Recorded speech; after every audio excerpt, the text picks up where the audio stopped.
My name is Jerry Royce, and I've been teaching Alaska sales pre-licensing classes for over 25 years and taught them over 400 times. We've now recorded all the videos so that you have great access to it and spent hundreds of hours helping people be able to pass this exam. Over 1,200 people have passed their test here in Alaska to get their real estate career started. We offer a full range of classes as well, but we look forward to helping you and walking you through and making this an easy process. Now, the last two elements we want to look at, and we'll take a break, deal with the income or capitalization approach on the next page. There are two forms of analyzing properties that have income coming in. The first one is called the capitalization approach, and the second one is called the gross rent multiplier. The capitalization rate formula is a way of determining what kind of return on investment am I going to get.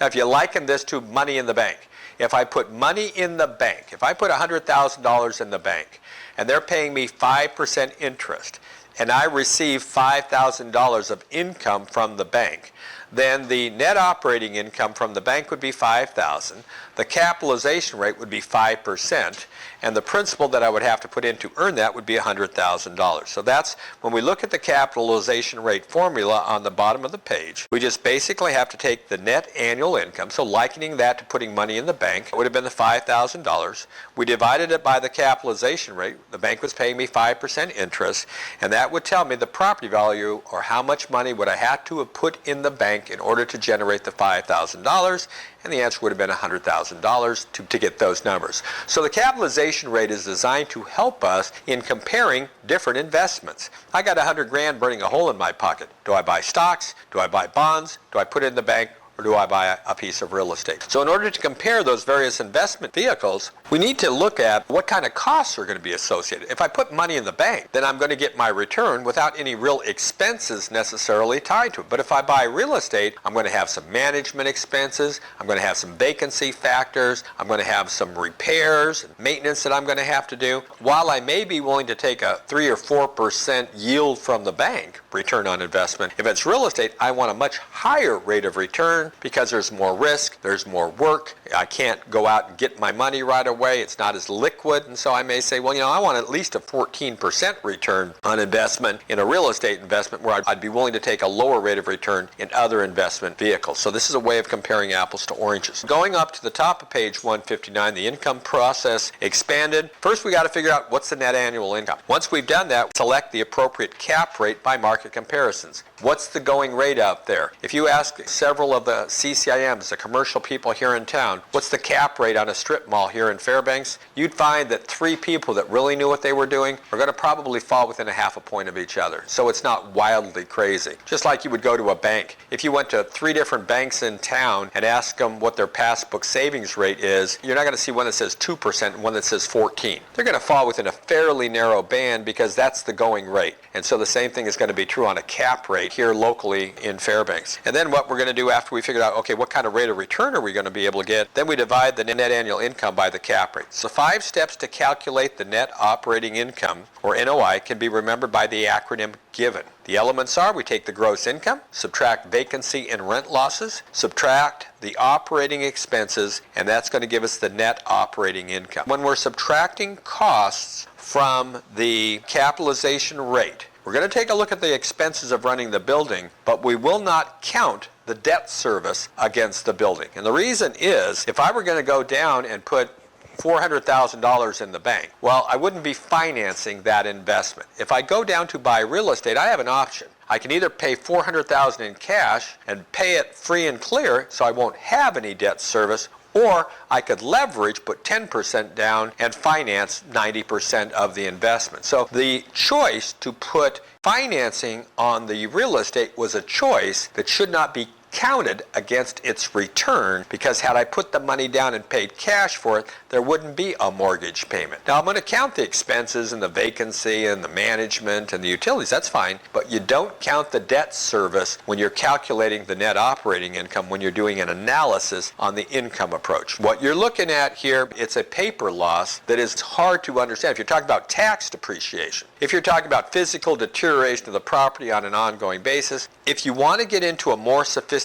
approach, this is not the most sophisticated approach for analyzing the investment value of a piece of property. If you're a CCIM, Certified Commercial Investment Member, you go to training for weeks to understand internal rates of return. If I'm dealing with a $20 million building, I'm going to be using a more sophisticated approach, and I'm going to incorporate things like depreciation over the lifetime of the building, but they're not expecting you at this point of your career to be able to do in-depth analyses on investment property. The other things that you look for when you get into some of these more sophisticated analysis is if I make money on the building, what's my rate of reinvestment return on the cash flow that I'm making as well. So this is real elementary in terms of analyzing valuations, but this is all they expect you to know at this point. Here we have on the bottom of the page the income approach applied. Using procedures just discussed, here's an example of finding estimated value using the income approach. So here's the setup. How much should an investor pay for a 10-unit apartment house, 24 years old? Estimated fair market rental rate per unit being $500 a month. Indicated vacancy factor is 7%. Acceptable cap rate is 8%. And then we have fixed expenses of taxes of $3,200 and insurance $8,600. Operating expenses include management, utilities, waste removal $600, and then reserves for replacement $1,700. So you're kind of seeing in that reserves for replacement that depreciation expense, because they recognize, yeah, some things are breaking down, and so we're going to set some money aside so you can kind of put your depreciation there relative to the real depreciation, not tax losses. First step to determine the gross scheduled income,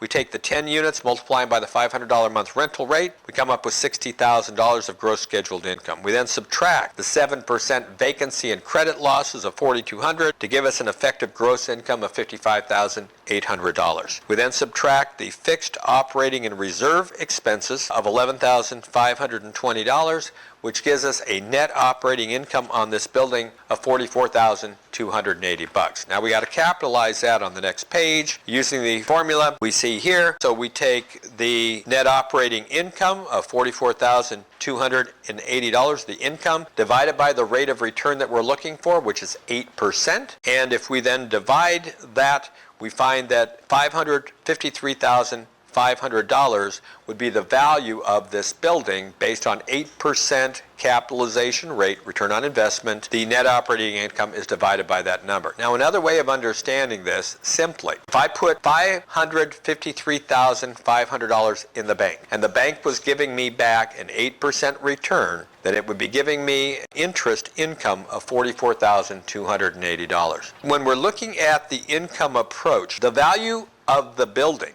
the amount that you're willing to pay for the building, moves in inverse proportion to the capitalization rate that you're desiring. If you look at these three numbers, if I wanted a 16% return on investment, what we know is a net operating income, the $44,280 is a fixed number. If I wanted double the return, instead of 8%, I wanted 16%, then what I'd be willing to pay for the building is half as much, because I'd only pay half of the $553 to get the $44,280. I'd need a 16% return. If I was willing to take a 4% return, I'd be willing to pay twice as much for the building, because the net operating income is a fixed number. So they move in direct and inverse proportion. Now, the gross rent multiplier is the second form of income analysis on a property. It's a real dirty analysis, though, because it doesn't take into consideration the expenses. The gross rent multiplier is a real ballpark number. It is an income approach in assessing valuations, but it's not very accurate. Here's why. You got two buildings sitting right next to each other. They're both generating $300,000 a year in income. Based on the gross rent multiplier, they'd say the buildings are of equal value. Problem is, one building is 30 years old, the other one is brand new.